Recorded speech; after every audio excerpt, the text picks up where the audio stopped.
continuamos con más de Hoy en la Cámara y tenemos el honor de recibir en esta oportunidad, en el marco del Encuentro Empresarial 2024 de la Cámara de Comercio de Maracaibo, en exclusiva con un destacado líder empresarial, académico y actual presidente de LEDIESA, el doctor Gustavo Rosen. Bienvenido, doctor, a Hoy en la Cámara, bienvenido también a Maracaibo y por supuesto gracias por habernos acompañado en esa jornada maravillosa que se dio en el auditorio de la Cámara de Comercio. Un gran honor estar aquí y estar presente en este programa.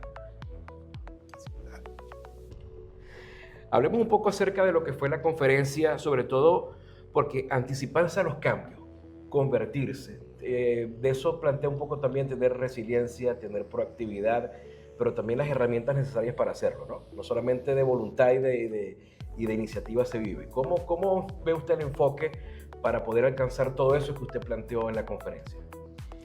Bueno, realmente esta conferencia viene como un corolario de un hecho que me pareció muy significativo a los efectos de referir lo que creo que es importante destacar, y es el Premio Nobel de Economía que fue recientemente concedido a 3 investigadores, 2 de los cuales habían escrito un libro en el año 2012, ¿Por qué fracasan los países? Ellos se actualizaron y escribieron este texto que ha permitido el premio Nobel y han explicado básicamente las razones y cómo debemos actuar para que los países puedan echar adelante. Y ellos básicamente definen que la institucionalidad es la clave de los países que echan adelante. La institucionalidad es, en el caso específico de Venezuela, un Estado pequeño que cumpla con los deberes constitucionales, que descentralice la autoridad, que la lleve lo más cercano posible al ciudadano y que se restrinja de una manera muy importante en el número de temas que asuma desde el punto de vista del desempeño económico. Este libro puede ser una guía buena para refrescar, en el caso venezolano, y ese fue el mensaje a los miembros de la Cámara, de lo que se puede hacer para refundar la situación de descentralización, que creo que es muy importante para el Estado Zulia. Eso es importante. Y lo segundo que traté en el tema es lo que se denomina capital social. Es el capital relacional que esta Cámara siempre ha exhibido a lo largo de sus 130 años de historia. Yo he venido al Zulia con frecuencia desde el año 69 porque mi primer trabajo cuando regresé del posgrado era con una empresa que construyó parte del complejo del Tablazo. Entonces tenía que venir con cierta regularidad en esa ocasión aquí a Maracaibo, y por lo tanto tenía mucha vinculación con personas que eran activos miembros de esta Cámara, ¿no? Y sin duda que ese enfoque que tenían esas personas, que básicamente eran coordinadas por César Casas Rincón, que era el gerente general de la Cámara, es un enfoque que desde aquella época me parece que es un enfoque apropiado para el caso venezolano. Claro. Y por lo tanto rescatar dentro de lo que es la necesidad imperiosa de darle un empuje al crecimiento de Venezuela otra vez, social y económico, rescatar esa manera de ser, es decir, ese capital social que efectivamente tiene esta Cámara y que estos líderes que la Cámara ha tenido a lo largo de sus 130 años han exhibido, es un factor importante y es un recordatorio que también incluí en mis palabras. ¿Cuál considera usted, doctor, que debe ser precisamente la actuación de ese capital social? Entiéndase que en el caso de la Cámara de Comercio de Maracaibo, el capital social, los actores sociales son las propias empresas. ¿Cuál es el rol que debe jugar la empresa privada dentro de ese contexto para lograr alcanzar y construir esos cambios que necesitamos? Yo diría que la élite empresarial representada en la Cámara está llamada a trabajar en un plan de desarrollo para el Estado. probablemente las circunstancias y el inmediatismo que nos rodea en estos momentos por diferentes factores hayan alejado la posibilidad de tener un plan estratégico para el Estado. Yo quisiera recordar aquí a un alcalde que también conocí bien, que a mi juicio entendió perfectamente bien qué es lo que se refería el plan estratégico que fue Fernando Chumaceiro. Cuando uno ve las propuestas que él hizo como alcalde para retomar la ciudad y modernizarla, ahí había un plan y la actividad gremial estaba perfectamente en sintonía con esas directrices y colaboró activamente para un periodo luminoso que tuvo, en este caso, Maracaibo. Lo mismo es aplicable, creo que al Estado como un todo. Es decir, yo conozco al Estado relativamente bien. El sur del lago lo conozco por razones personales y por lo tanto siento que hay mucha oportunidad que la Cámara lidere desde Maracaibo un acercamiento con los líderes de las diferentes actividades, la camaronera, la palma aceitera, la ganadera, etcétera, etcétera, y las empresas de servicios petroleros, y de nuevo juntos, sin pensar únicamente en qué va a pasar el día de mañana, sino vamos a pensar a largo plazo cómo reestructuramos un plan de fortalecimiento para la región. Y ese es el mensaje que, con base a la experiencia que he tenido a lo largo de los años de venir aquí a Maracaibo, quisiera rescatar como una meta que la dirigencia actual de la Cámara se puede proponer, y que para, por ejemplo, en ese supuesto, el IESA, el cual presido, puede ser un colaborador para ayudar a instrumentar un plan de esta naturaleza referido al Estado y en concreto a la ciudad. Tomando el plan estratégico como una ecuación, doctor, hay diferentes variables que conforman esa ecuación. Uno, en el caso venezolano, la volatilidad que tenemos en este momento a nivel económico. ¿Cómo reducir los riesgos macroeconómicos para que esa ecuación pueda funcionar? El plan estratégico de la ciudad o del Estado no puede entrar a abordar estos temas porque no tiene, digamos, el alcance suficiente para abordarlo. Puede ser un colaborador importante en sus recomendaciones.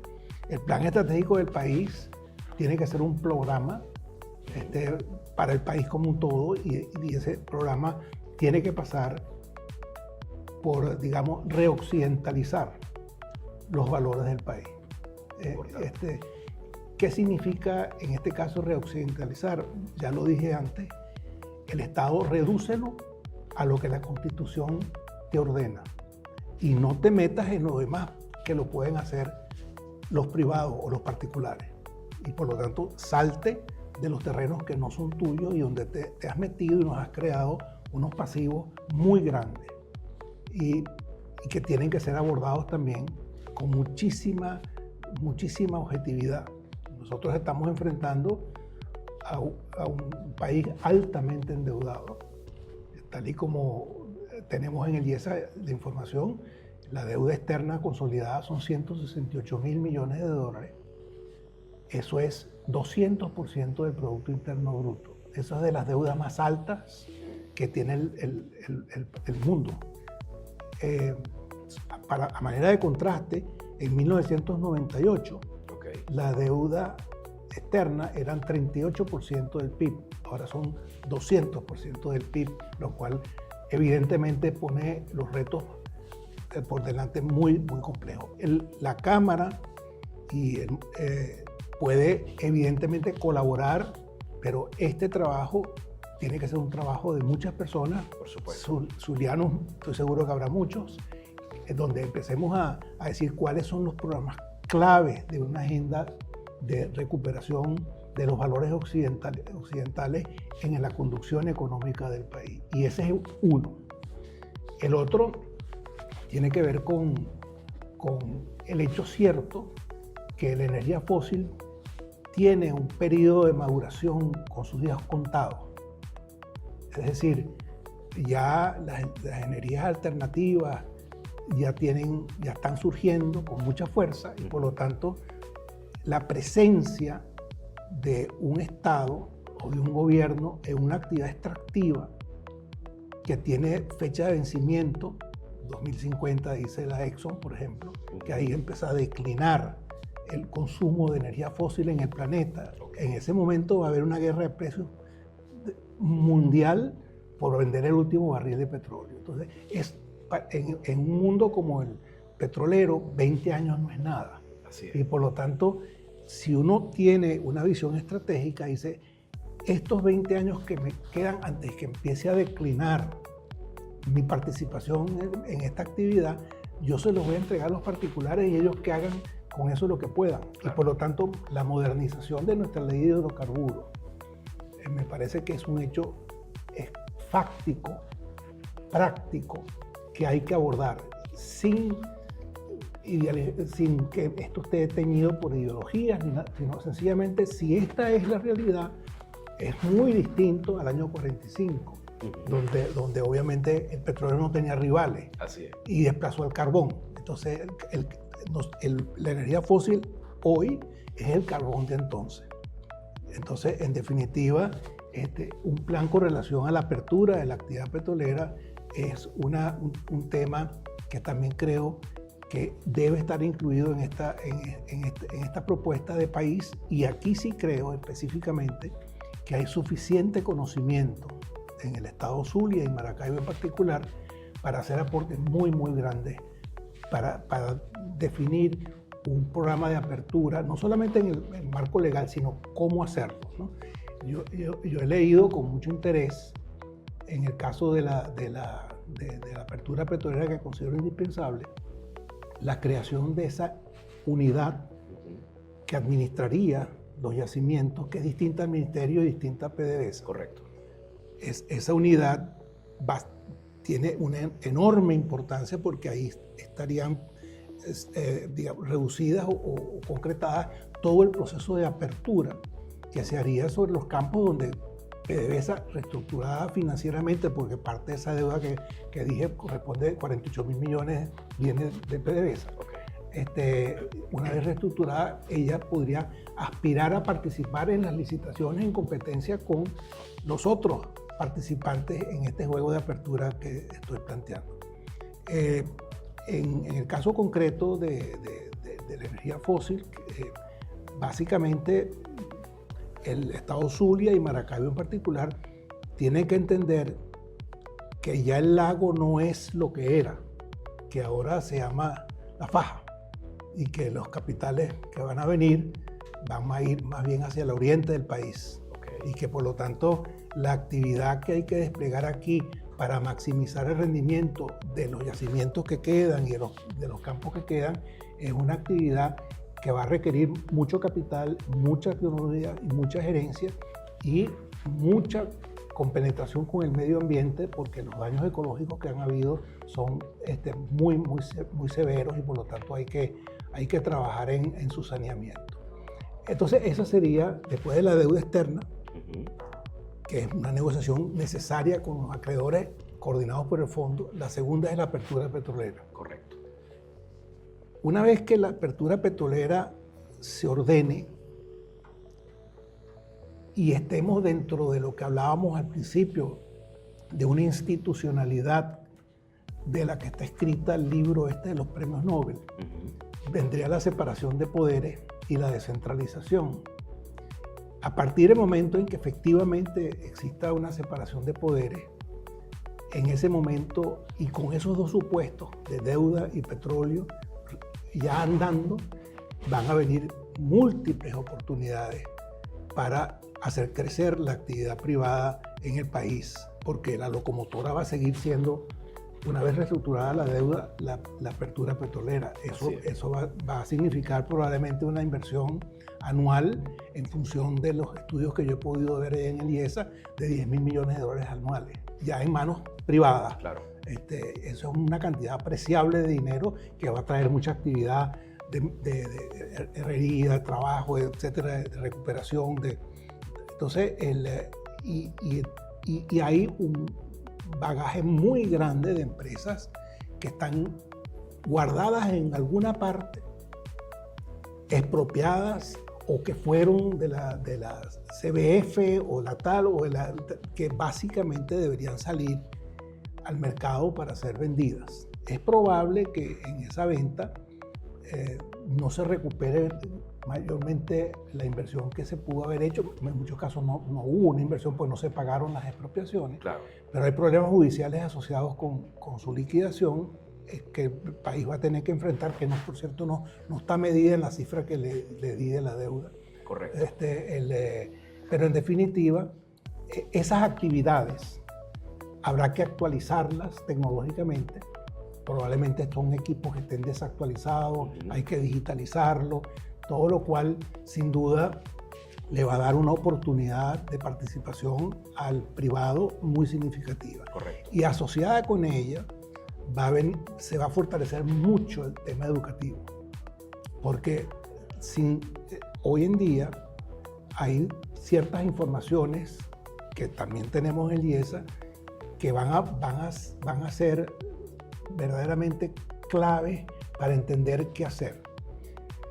Es un trabajo que nos comisionó el BID al IESA para hacer un análisis de la población económicamente activa, y es un trabajo que vamos a empezar a publicar próximamente por autorización del BID. La población económicamente activa ha envejecido en 10.5 años en 10 años. Okay. Entonces, el bono poblacional, la composición de nuestra población se está envejeciendo. La población económicamente activa se ha ido y estamos quedando menos arriba, y el país depende ahora de una generación mayor. Esa generación mayor va a haber que actualizarla, claro, técnicamente y gerencialmente, para que pueda ser reabsorbida con los nuevos estilos, las nuevas tecnologías, las nuevas gerencias que son las que efectivamente nos van a poder dar la competitividad indispensable para estas actividades. Además de que todo lo que es la actividad de formación de la parte blanda, yo evidentemente todo el tema de la educación de los niños lo dejo aparte, porque es un tema bien particular que requiere de una explicación mucho más detallada, que no es el caso de esta entrevista. Pero en los cuadros medios gerenciales, personas que tienen, digamos, entre 30 y 45 años, ahí vamos a tener que hacer un enorme esfuerzo como país para actualizar a esas personas de manera de que ganen la pertinencia indispensable para que en un proceso de apertura, como el que describí, de vender estos activos o lo que claro, estas personas sean económicamente capaces de desempeñarse con productividad en lo que allí corresponde. En este trabajo del BID también se ve a las claras que por las mismas dificultades que hemos tenido en estos últimos años, hay una tendencia muy marcada hacia el emprendimiento. Pero cuando uno estudia más a fondo, ese emprendimiento es producto de no tener otras opciones, no tener claras alternativas de empresa organizada. De manera que ese emprendimiento también habrá que atenderlo, claro, encauzarlo. La población joven del mundo tiene una tendencia marcada a querer tener oportunidades en la actividad de emprendimiento, y aquí en Venezuela de alguna manera es una manera de mantenerse. Total. Pero por lo tanto hay que atender socialmente, técnicamente y desde el punto de vista de formación, cómo darle a esas empresas más pequeñas una salida competitiva en las actividades que desarrollan. Correcto. Bien, amigos, hasta ahora toca hacer una pequeña pausa. Regresamos en breve con más de Hoy en la Cámara. Bien, amigos, estamos de vuelta con más de Hoy en la Cámara. Estamos conversando con el doctor Gustavo Rosen, presidente del IESA. Doctor, usted comentaba en el segmento anterior, hizo una comparativa en la línea del tiempo entre lo que era la aparición del combustible fósil, que venía a suplantar de alguna manera el combustible, el carbón. Y mencionó el uso de las nuevas tecnologías, y mencionó también inclusive la aparición ya de la energía eléctrica como un medio también de combustible para el transporte. Ya hemos visto como en muchos países inclusive hay políticas que premian de alguna manera con exención de impuestos a las personas que compren, por ejemplo, vehículos eléctricos. El estado Zulia, volviendo al contexto del estado Zulia, se ha caracterizado en los últimos 2, 3 años, 4 años, por ser un estado emergente en lo que tiene que ver con tecnología. Pasamos de ser una ciudad que estaba prácticamente incomunicada a tener uno de los internet más rápidos de Latinoamérica, por ejemplo, con todo lo que se ha desarrollado a nivel de los colegios, con el tema de la robótica, por ejemplo. Los chamos desde muy jovencitos comienzan a vincularse también con las nuevas tecnologías. ¿De qué manera se pudiese aprovechar esto que usted planteó en el segmento anterior para poder invertir ese dinero, o que la empresa privada también se vea de alguna manera impulsada a invertir en nuevas tecnologías, y que el Zulia, a partir de todo lo que se ha logrado en los últimos 4 años, pueda ser un bastión interesante para el desarrollo de esas nuevas tecnologías? ¿Y quién puede inclusive negar la posibilidad de que aparezcan estos modelos de movilización a través del combustible eléctrico, de la energía eléctrica? Sí. Hace unos años uno podría haberle dado la razón al zuliano cuando se hablaba de la República Independiente del Zulia, porque verdaderamente ustedes como zulianos hubieran podido independizarse desde el punto de vista político, social y económico, y haber subsistido exitosamente como un país en crecimiento.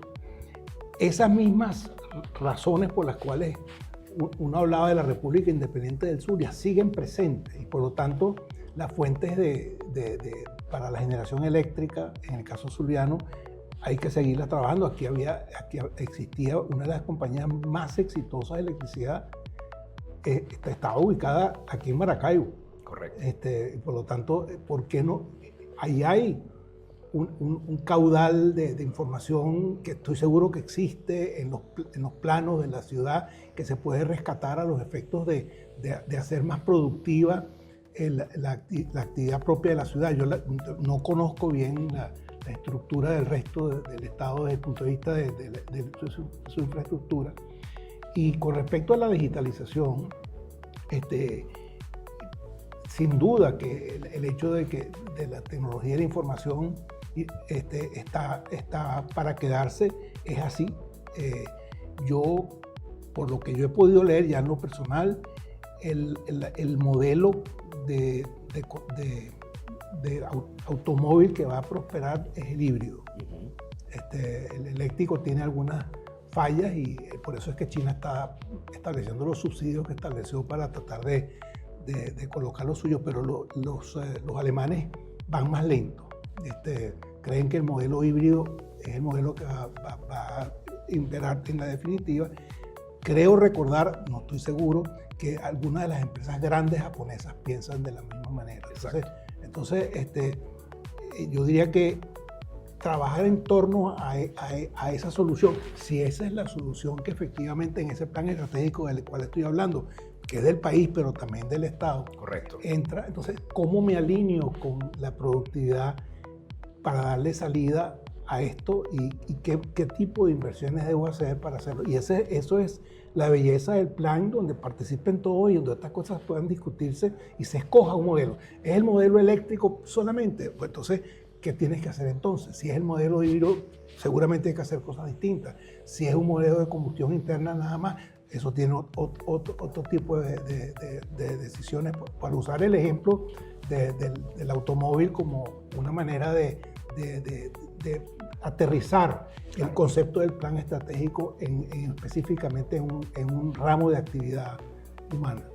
Ahora, doctor, volviendo al capital humano, porque hemos hablado del punto de vista de lo que el Estado pudiese hacer siendo un país productor de petróleo, hablando de modificaciones que se pueden hacer, por ejemplo, a la ley de hidrocarburos, hablamos de lo que le corresponde a las empresas. Ahora, dentro del capital humano, la formación, capacitación de este nuevo capital humano que está emergiendo, y hablemos también de la reeducación que deben tener algunos que ya tienen tiempo dentro del mercado laboral, empresarial, en fin, para de alguna manera ir cambiando un poco ese know-how de un país netamente productor de petróleo a un país que puede tener otras alternativas que pueden surgir a partir del petróleo o quizás no. Sí. ¿Cómo hacer ese cambio en ese capital humano a partir de la formación, de la capacitación?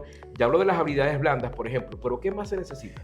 Tienes que tener un sentido de dirección. ¿En qué actividades va a ser competitivo o pudiera ser competitivo Venezuela. Tiene un clima, tiene unas playas, tiene una serie de atributos que tienen un valor. Tiene la energía fósil que tiene un valor, tiene una capacidad de generación de hidroelectricidad maravillosa que tiene un valor, como energía verde en este caso. Entonces, cuando tú haces un análisis de lo que tienes, entonces, bueno, el camino y el mundo va por aquí, y tú identificas si estos son mis potenciales, cómo los maximizo. En un plan. Allí, por supuesto, la formación va a jugar un papel significativo, ¿no? Porque la formación, hoy en día, lo mencioné brevemente, los jóvenes del mundo tienen una visión bastante distinta a la nuestra, ciertamente a la mía, con respecto a su formación universitaria. No quieren carreras largas, quieren poder tener un nivel técnico que les permita generar actividad mucho más cerca de su momento de salida del bachillerato, y luego tienen una disposición a una educación permanente que no la había como lo hay ahora, de manera que ven la necesidad de una formación continua. Correcto. Con el paso del tiempo. Entonces, el plan estratégico en educación va a tener que tener en cuenta que, más allá de todos los problemas de alfabetización y de matemática, que son problemas muy severos, y yo no los quiero disminuir ni muchísimo menos, solamente que la entrevista no está orientada para eso, pero porque es un capítulo acuciante, ese. Por lo tanto, merece una atención especial. En el caso específico ya de lo que es la actividad de las personas ya más adultas, la digitalización, las carreras más cortas, mucho más ingeniería y educación dual. Aquí hemos perdido mano de obra especializada. Nunca la tuvimos de manera tan importante como, por ejemplo, la ha tenido Chile. Correcto. Chile ha tenido una disciplina histórica que se remonta a cuando la CEPAL, en los años 50, de donde surgió el INSE nuestro, de pensamiento que tenían esas personas, Prebisch y aquí en Venezuela, el Palacio, eso se perdió. Chile lo reconquistó. Hay una institución que para nosotros es un modelo, en el caso del IESA, que es el INACAP de Chile, que era el viejo INSE, que en épocas de la dictadura de Pinochet fue privatizado y se lo entregaron a la Conindustria chilena. Y la Conindustria chilena se abocó a buscar el sistema de educación dual europeo, austríaco y alemán, de formación para el trabajo, y hoy en día tienen 100.000 alumnos. Y es una competencia feroz para las universidades chilenas después de tanto tiempo, porque de ahí emergen la mano de obra básica, técnica, que se requiere para enganchar un puesto de trabajo. Correcto. Y el desarrollo del programa del INACAP permite que, si la persona, una vez que es electricista, quiere algún día ser ingeniero eléctrico, puede reinsertarse hasta culminar sus estudios de tercer nivel y seguir, porque el sistema está montado de esa manera. De manera que es una educación continua que le permite avanzar a su propio nivel como electricista, o si él desea hacer un ingeniero eléctrico, lo puede hacer igual. Entonces, yo creo que en el caso de nuestro en Venezuela, buscar modelos exitosos y sin vergüenza copiarlos, y traerlos para acá y decir cómo hago para establecer una vinculación estructurada a nivel de las universidades o del INSE para que efectivamente eso pueda ocurrir, es parte de ese plan estratégico del cual estoy hablando. Inclusive, doctor, disculpe que lo interrumpa, ya aquí en Maracaibo hay algunos proyectos similares, inclusive universidades privadas, por ejemplo la URBE, recientemente nos comentó que están incorporando, más allá de la formación académica en carreras convencionales, también lo que es la formación de educación para el trabajo, profesionalizando algunos oficios, como por ejemplo técnicos en computación, técnicos en celulares, técnicos en refrigeración. También en San Francisco tenemos el modelo de un colegio universitario que se encarga únicamente de formar profesionales para estos oficios. De alguna manera las universidades también están volviendo el rostro hacia la necesidad que tenemos también de alguna manera actualizar y renovar un poco también lo que tiene que ver con el mercado de la mano de obra. Las universidades tienen en Venezuela y en el mundo tienen un gran problema, que se están achicando. Es evidente que cuando uno quiere que su hijo vaya a estudiar a una universidad y tal, uno quiere que vaya a la mejor universidad. Claro. Pero eso es porque los padres quieren. Pero eso no es lo que está ocurriendo en la práctica. Entonces, ¿qué es lo que están haciendo las universidades? Las universidades en general están achicando las carreras, reduciendo el tiempo, viendo para otros lados para hacer otro tipo de actividades y se están reorganizando. En el caso de Caracas, yo puedo decir que yo veo directamente a través del IESA un poco las iniciativas que se están haciendo, por ejemplo, en la Universidad Católica Andrés Bello y en la UNIMED. Es evidente que las universidades autónomas están sufriendo muchísimo toda la estrechez presupuestaria y por lo tanto hay un problema importante que es tema de abordarse dentro de ese plan estratégico y no se puede ignorar, porque esa era la fuente principalísima de nuestro conocimiento, venían de las universidades autónomas. Pero en la definitiva, sí hay ese movimiento. Lo que yo estoy tratando de decir, sin embargo, es que las mallas curriculares de ese tipo de oficios no son importantes, pero no son las que yo tengo en la cabeza. Claro. Las mallas curriculares es dónde están los electricistas, dónde están los técnicos de agua, dónde están los técnicos que efectivamente puedan manejar un acueducto, que puedan manejar... ahí necesitas unas mallas curriculares, necesitas una experticia de personas que sepan hacer para que tú puedas enseñar haciendo. Entonces, este tipo de soluciones que son socialmente válidas ocupan un espacio en el mercado, pero no están atendiendo la productividad básica que tiene que tener un conjunto de actividades para poder funcionar de manera eficiente. Además de que podemos hacer uso también de las tecnologías aplicando laboratorios donde la gente, a través de simuladores, por ejemplo, que aprendas el oficio, pero más allá de lo teórico que está en una malla curricular, también puedas vivir la experiencia a través de simuladores o de laboratorios de ensayo para que tú puedas de verdad aprender la parte práctica del oficio. Sí, así es. En el caso nuestro, nosotros en el Instituto San Francisco, al lado de la cervecería Modelo, con la arquidiócesis, establecimos un convenio para formar soldadores para la actividad petrolera, ¿no? Y ya tenemos 46 egresados con una empleabilidad del 100% en la actividad petrolera, incluso en empresas que están en el sur del lago, hay algunas que se han llevado. Esa solución ya ha llamado la atención de la actividad privada. Entonces ya el financiamiento de las cortes que están ingresando lo están haciendo empresas privadas que les interesa ese tipo de conocimiento. Y en concreto, una de ellas ya nos propuso formalmente formar un técnico electricista. Es decir, tenemos que en la malla curricular con el INACAP desarrollar un currículum de 6 meses que no solamente incluya la formación de valores y estas cosas, sino qué debe saber un electricista en términos técnicos y prácticos, ¿no? Correcto.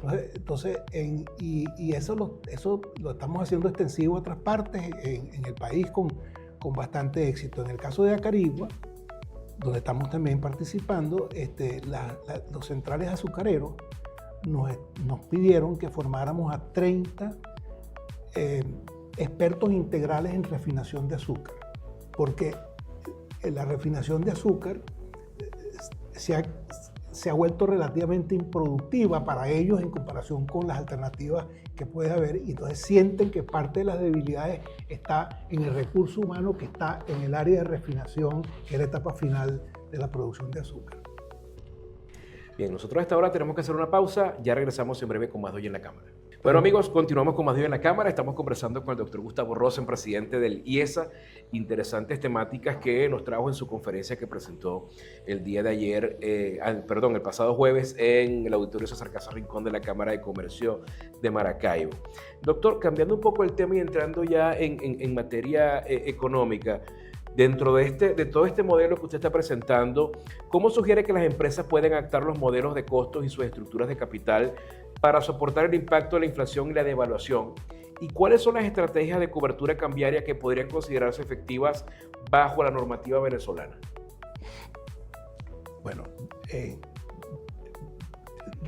creo que uno de los temas más importantes como mensaje es no mires para afuera, mira para adentro, ¿no? Entonces, si tú tienes un problema de costos, no empieces a echarle la culpa al tipo de cambio. Correcto.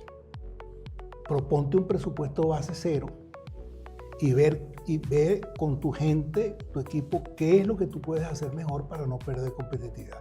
Es verdad que la escala del país se ha disminuido de una manera sensible. Hay ciertas actividades que difícilmente van a ser productivas en el futuro, por ejemplo en la industria automotriz, la competencia, que va a ser muy difícil vislumbrar una ensambladora en Cumaná de carros en el futuro. Eso no creo que vaya a suceder, porque las economías de escala no van a dar para eso. Entonces, el realismo de este plan estratégico tiene que llegar a decir, yo aquí a esto no le voy a apostar, voy a apostarle a esta otra cosa. Pero en definitiva, en cuanto a la empresa, yo pienso que mirar hacia adentro no se hace lo suficiente. Aquí la situación externa es una constante en las conversaciones de una manera mayor que lo que uno observa en otros países más competitivos. Claro.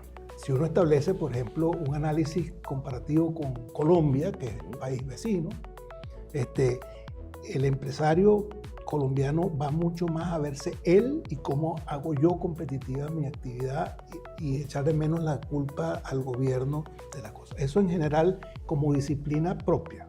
Es trabajar hacia adentro en cómo hacerlo mejor. Con respecto al modelo cambiario, sin duda alguna que el único modelo que va a funcionar es la apertura completa del mercado. Es oferta y demanda. Es decir, cualquier esquema de disfrazar una intervención para hacer ver una cierta bonanza, eso va a reventar. Ha reventado todas las veces que aquí se ha tratado de hacer en Venezuela. Claro. Entonces, por lo tanto, lo que hay que pensar en este plan estratégico o cómo plantear realmente, abran esto y que sea lo que ocurra, pero no vamos a volver a caer en la misma sobrevaluación del tipo de cambio en la que hemos caído en el pasado, con lo cual lo que le restamos es total competitividad a lo que nos va quedando una economía muy disminuida. Nosotros teníamos 313.000 millones de dólares de Producto Interno Bruto en el 2013 y ahora tenemos 92.000. Hay que ver, estamos más o menos al nivel brut de Guatemala.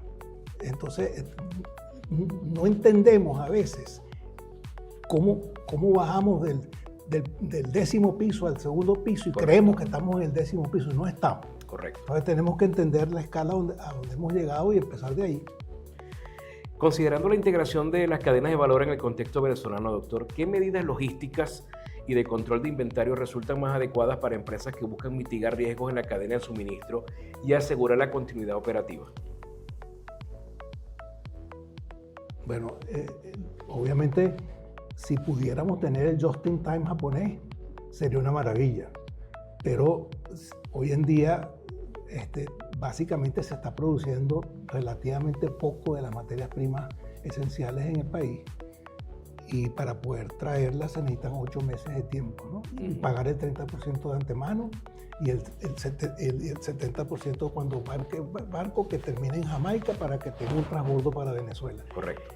La respuesta es que mientras eso sea de esa forma, difícil establecer una cadena de valor productiva para el circuito económico venezolano. Eso es parte de la dificultad que se genera como producto de de unas hipótesis de trabajo que obviamente están topándose con una cruda realidad que es el mercado.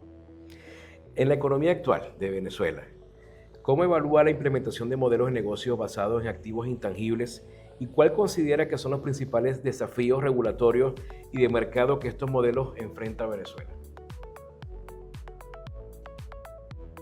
Yo diría que usando el caso del Internet que mencionaste en un momento dado, yo percibo, viéndolo desde Caracas, yo no sabía los avances que había habido en Maracaibo, me contento mucho, que Conatel está permitiendo, vamos a usar ese caso, que se utilicen y CanTV, la ductería de CanTV y de Corpoelec, para que con activos que en este momento son del Estado, se instalen esas fibras ópticas a un costo bastante económico. Correcto. Y a los barrios de Caracas, no sé aquí, el Internet de alta velocidad está llegando a $30 al mes. Eso lo sé comprobado, porque conozco algunos de estos proveedores. Obviamente, a $30 al mes empieza a crecer de una manera importante la presencia del Internet como un ejemplo de tecnología.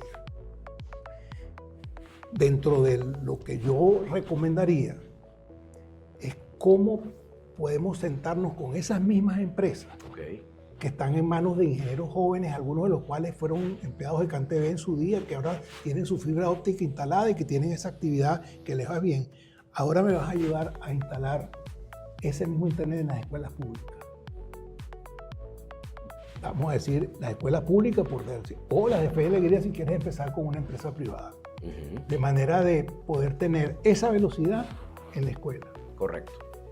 Y a partir de allí, evidentemente, empezar a revisar la malla curricular de los colegios, a ver cómo hago para poder utilizar la tecnología de la información para hacer un salto cuántico del retraso que tengo con respecto a donde debería estar la capacidad de comprensión lectora, la capacidad de comprensión de habilidades matemáticas de los niños que están en la escuela, pero ese es un tema que merece un tratamiento. E inclusive educación financiera, doctor, que es importante también, ¿no? Que los chamos aprendan educación financiera, por lo menos lo básico, desde pequeños para que tengan esa cultura. En bachillerato. El bachillerato tenemos que acercarlo a la universidad, pero yo estaba pensando ahora en primaria, en los primeros 9 grados, que hay muchísimas dificultades de comprensión lectora y matemática en la primera.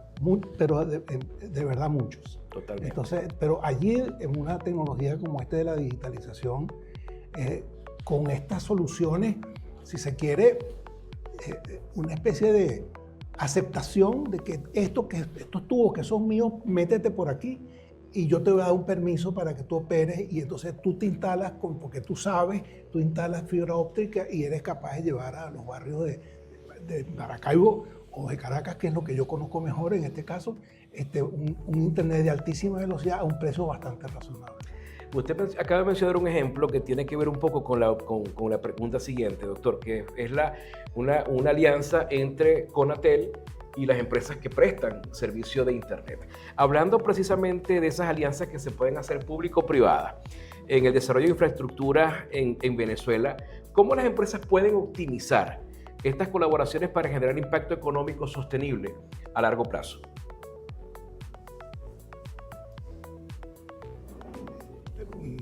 Yo diría que solamente con un plan que seleccione el tipo de actividad en la que yo me quiero vincular y hacer muy eficiente y productivo, y no básicamente hacer un bautizo con manguera.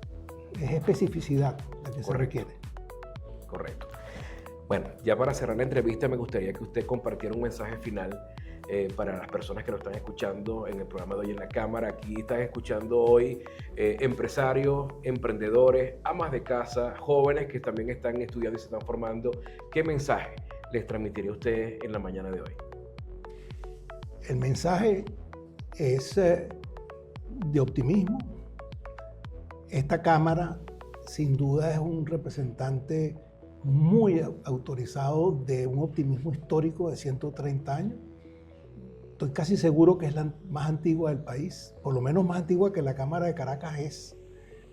Y si eso es posible hacerlo, con esos líderes, los próximos 130 años hay que verlos desde una perspectiva también positiva, con un regionalismo bien comprendido y con un nivel de adaptación a las realidades que este plan estratégico del cual he estado hablando pueda funcionar. Y entendido también que este Estado parte de una base, y esta ciudad en particular, esa que dije de haber tenido colaboraciones regionalistas históricas, que deben estar presentes porque es una parte esencial de ese activo que tiene para poder edificar su propia superación.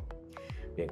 Muchas gracias, doctor, por aceptar la invitación y por acompañarnos hoy en la Cámara. Amigos, de esta manera nosotros culminamos el programa de hoy, agradeciéndoles a todos los que estuvieron conectados con nosotros.